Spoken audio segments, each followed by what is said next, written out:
Sige po. Unang tanong po, what academic or related conditions affected your learning during your transition to senior high school? Sagot din eh. Ito po, kumbaga, ano po yung mga academic factors tulad nung mas marami po ba yung ginagawa, mahirap po ba yung subjects, or panibagong grading system po?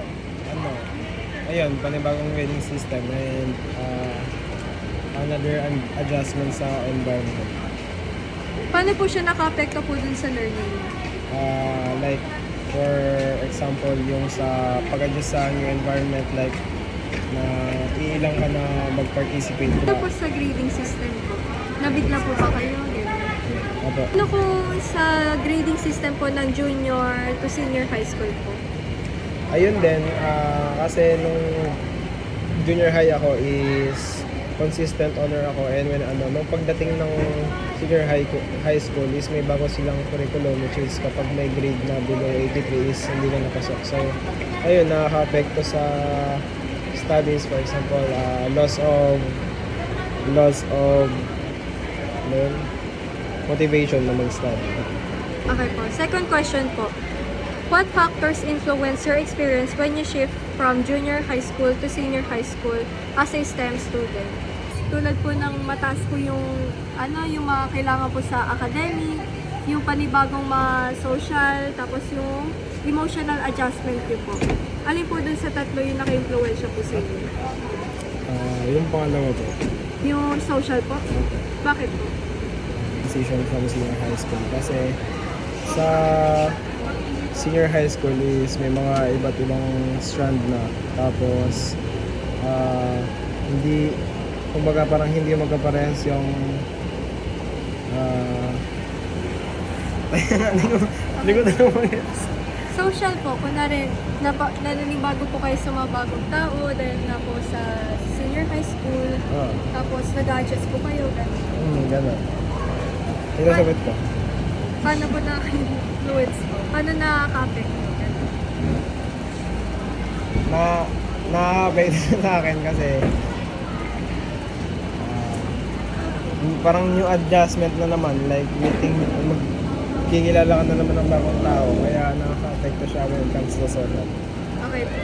Pangatlo pong tanong, what perspective do you have regarding the factors that influence your experiences when transitioning from junior to senior high school?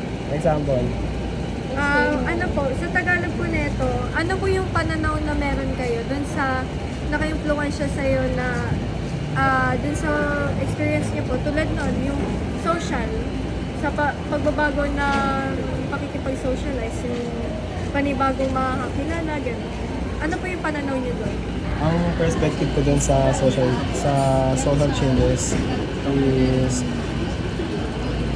nakaka-effect siya sa experience kasi sa sinabi mo yun na like another adjustment, tapos ayun. Okay po, sige po. Sumunod pong tanong, name and describe any specific challenges you have encountered as you transition from junior to senior high school. Pag sa Tagalog po, Ayun, gets ko na to. sige po. Yung specific challenges ko na na-encounter ko when transitioning from junior high school is yung I'm not certain kung anong pipiliin kong strand. And tama ba yung sagot ko? Okay po. Like hindi ako certain kung anong pipiliin kong strand kasi kasi hindi siya aligned doon sa sa mga hilig ko. Okay po. Sunod pong tanong, ano pong academic difficulties did you find the hardest to manage during your first year in senior high school? Yung academic difficulties ko po, like yung when it comes to mathematics, yun po yung difficulties ko, which is adjusting to another subject na naman po na hindi ako interested. And nung first year ko po as a senior high school is very difficult po kasi nangangapa po na ako sa when it comes to mathematics. Tulad po ng mga mathematics na subject na Pascal. Yeah, Pascal, Regal. Okay po.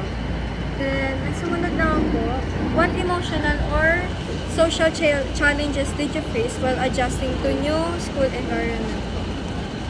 Siguro yung emotional and social challenges ko ang na-face ko nung pag-transfer ko, ay nag-adjust ako sa new school environment is like, kumbaga, parang nung una, na-introvert ako kasi hindi ko alam kung ano yung mga personalities ng mga tao kasi new school, new environment, and new set of mga ugali and personalities ko. Paano naman po sa emotional po? Nakaramdam po ba kayo ng stress, anxiety, ganun?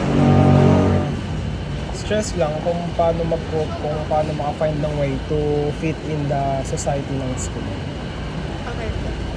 Then, seventh question po. Ano po mga strategy na ginamit nyo para po ma-cope up yung challenges na na-experience nyo po sa transition during junior to senior high school? Ang strategies ko para makapag-cope is, kumbaga nag-fit in talaga ako. Like, ako yung nag-a-adjust mismo to fit in the society ng school.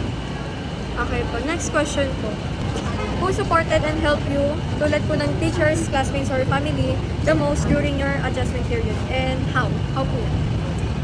Ang makasupport sa akin is yung classmates ko kasi during my adjustment period, hindi ko talaga akong alam kung paano ako mag-a-adjust. So, dahil sa akin nilala ko sila, nang dahil sa kanila is nalaman ko kung ano yung environment na pinapasukan at pinabibilang ko. Okay po. Last question po. In what ways did you develop or change your study habits, routines, or behaviors to successfully adapt to senior high school life? Ang mga inadapt kong study habits is like yung mga, for example, yung pagka-cram is medyo na-handle ko pa noong junior high school. Anong pagdating na ng senior high is cramming, hindi nakakatulong ng cramming kasi kapag ginawa yun, medyo complex yung mga subject and syempre yung grading system is may minimum para makapasok din sa honors. Okay po. That's all. Thank you po, Len.